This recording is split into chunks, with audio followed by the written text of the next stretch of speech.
สบายดีวิดีโอนี้ครับพระเจ้าจะมารีวิวแพลตฟอร์มอีกแพลตฟอร์มหนึ่งเนาะแพลตฟอร์มตัวนี้เนาะ AGIO GPT นี่เนาะซึ่งแพลตฟอร์มตัวนี้ข้าพเจ้าตอนนี้แมนลินไส้ฟรีเนาะเราสามารถกดเข้าไปเบิ่งก็ได้เนาะบอนฝากนี่จะบ่มียอดเติมเนาะเพราะว่าข้าพเจ้ายังบ่ทันได้เติมเงินเถื่อตัวนี้นี่ข้าพเจ้าได้ถึงฟรี10เหรียญเนาะ10 USDT เพราะว่ามีต่างประเทศผู้หนึ่งส่งมาให้เนาะคือข้าพเจ้าจะได้จากต่างประเทศผู้นี้เนาะผู้นี้ส่งให้เนาะส่งลิงก์มาให้เนาะแล้วข้าพเจ้าก็สมัครแล้วข้าพเจ้าจะเติมเหรียญให้ข้าพเจ้า10เหรียญเพื่อที่จะทดลองงานเนาะแล้วโปรโมทแพลตฟอร์มของเขาเนาะอันนี้จะเป็นทางแมเนเจอร์ที่ข้าพเจ้าได้ทักหาเนาะเขาจะถามหาข้อมูลของเขาแล้วก็ว่าเขาสามารถเฮ็ดเวียกให้เขาได้บ่แล้วเขาเจ้าจะส่งข้อมูลแบบนี้มาให้เราเนาะข้อมูลว่าวิธีการเฮ็ดเวียกวิธีสร้างรายได้แล้วรายได้มาจากไสเขาจะบอกในนี้เนาะถ้าเราเฮ็ดได้เขาจะมีเงินเดือนเขาจะมีเงินเดือนให้เราเนาะตั้งแต่900เนาะ$900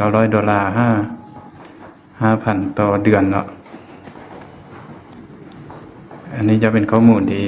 เขาเจ้าแนะนำมาเนาะบัดนี้เรามาเบิ่งวิธีสร้างรายได้เนาะหลังจากที่ว่าเราได้ทุนมาหรือว่าเราเติมเงินเข้าแล้วให้เรากดเข้าบนนี้เนาะบน Start Quantify นี่เนาะบนนี้เนาะถ้าภาษาไทยมันจะเป็นปริมาณเนาะเรากด Start บัดนึงเนาะหลังจากที่เรากดสำเร็จแล้วมันก็จะเป็นแบบนี้เนาะเราสามารถกดได้มือละ1ครั้งเนาะแล้วกำไรเราจะมีอยู่2.4% นี่เนาะตัวนี้เป็นรายการที่ข้าพเจ้าได้กดรับแต่ละมือเนาะกดรับมาได้ 4-5 มือแล้วเนาะสำหรับแพลตฟอร์มนี้แม่นเราสมัครทำอิฐเราจะได้รับอยู่ที่1เหรียญเนาะได้รับฟรี1เหรียญแล้ว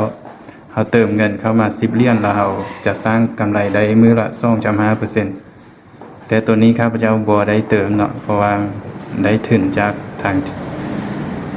งแมเนเจอร์ก็ส่งมาให้เนาะแล้วมากดสร้างกำไรจนได้ฮอต2.9เนาะแล้วเฮามาเบิ่งวิธีถอนนำกันเอากดเข้าบนถอนนี้เนาะถ้าหากว่าถอนได้แล้วข้าพเจ้าจะเติมเงินเข้าไปลงทุนเพิ่มก็คือถอนขั้นตามแม่น2เหรียญเนาะตอนนี้เฮามีอยู่2.9ก่อนจะถอนเราต้องผูกกระเป๋าก่อนเนาะเฮาเลือกตัวนี้เนาะเลือกกระเป๋าเงินแล้วเรากดเพิ่มนี่เนาะสำหรับที่อยู่การถอนเงินนี้จะเป็น BEP ซาวก็ได้หรือว่า TRC ซาวก็ได้เนาะเอามาวางใส่นี่เนาะนี่ข้าพเจ้าจะถอนเข้ากระเป๋า OKX เนาะซึ่งเป็นกระเป๋าใหม่ที่ข้าพเจ้าก็สมัครเข้ามา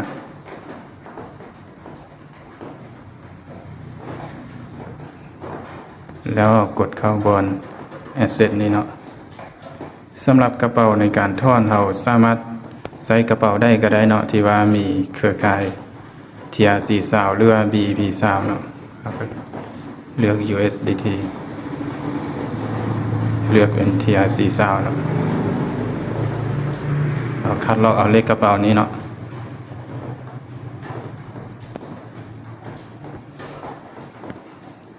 จากนั้นก็วางเส้นนี้เนาะเราเลือกตัวนี้ให้มันเป็น TRC ซาว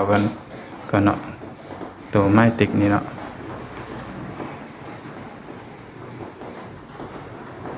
จากนั้นก็ใส่รหัสผ่านช่องบอลนี้เนาะรหัสผ่านเป็นตัวเลข6ตัวเนาะโอเคหลังจากนั้นให้เรากดเลือกกระเป๋านี้เนาะกดเพิ่มมันกระเป๋าของเราก็จะขึ้นมานี่เนาะแล้วเราก็ใส่จำนวนเงินแล้วก็ใส่รหัสผ่านแล้วก็กดถอนเลยเนาะ2.9 8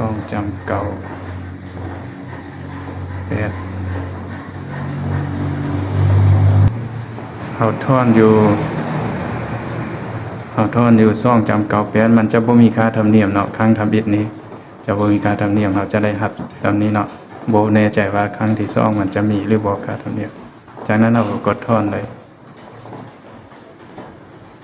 โอเคมันจะขึ้นมาเป็นแบบนี้เนาะมันจะว่ารอท่าการตรวจสอบเนาะ เราถอนไปแล้วยอดเงินเราก็จะตัดเป็นศูนย์เนาะแล้วเราสามารถเข้าไปอ่านเบิ่งข้อมูลของมันเนาะข้อมูลของแพลตฟอร์มหรือว่าคำแนะนำมันยังเราก็สามารถอ่านเบิ่งได้เนาะหรือว่าเลื่อนเบิ่งแล้วก็มันจะมีรายการดังนี้เนาะเราสามารถกดเบิ่งรายละเอียดของแพลตฟอร์มได้เนาะ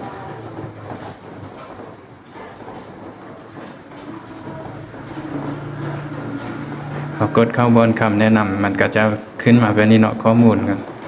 ก็คือบริษัทตั้งอยู่ไสรายละเอียดจะอยู่ในนี้หมดเนาะแล้วก็เลขทะเบียนยังก็จะอยู่นี้หมดเนาะสามารถเข้าไปอ่านเบิ่งได้หลังจากผ่านไปประมาณ2-3 นาทีแล้วกดเข้าบนบันทึกการถอนเงินนี้เนาะ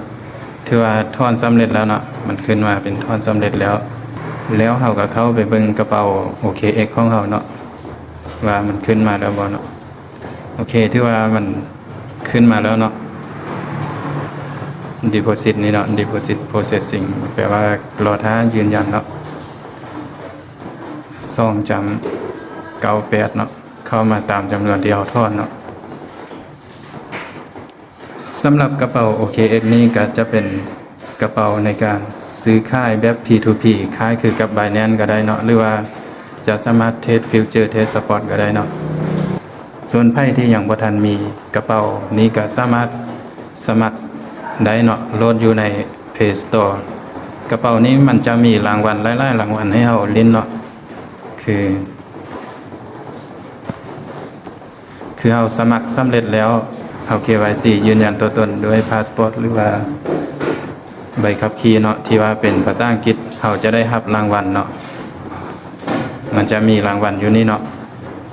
คือตัวนี้ข้าพเจ้าก็ได้รับไปแล้วเนาะตัวนี้จะเป็นยืนยันตัวตนสำเร็จแล้วจะได้รับอยู่นี่เนาะแล้วหลังจากที่ยืนยันตัวตนสำเร็จแล้วเขารับไปรางวัลหนึ่งแล้วเขาเติมเงินครั้งเดียวนี่นะครั้งทำอิฐนี้เขาเติม50 เหรียญเขาก็จะได้รับรางวัลอีกเนาะคือ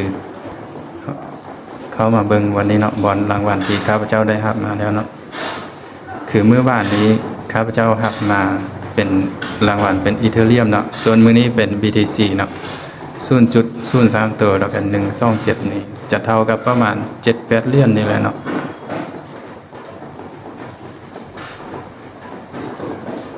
ตัวนี้แม่น BTC ที่ข้าพเจ้ารับมามื้อเช้านี้เนาะมันจะเท่ากับ8 ดอลลาร์เนาะ8 USDT เขารับรางวัลตัวนี้เขาสามารถถอนได้เลยเนาะโดยที่บ่ต้องเทรดบ่ต้องหยังก็ได้เนาะเขาสามารถถอนเป็นเงินกีบเปลี่ยนมาเข้าบัญชีธนาคารเขาได้เลยเนาะโอเคสำหรับวิธีการถอนเงินจากแพลตฟอร์ม AGIO GPT นี่ก็ถือว่าสำเร็จแล้วเนาะ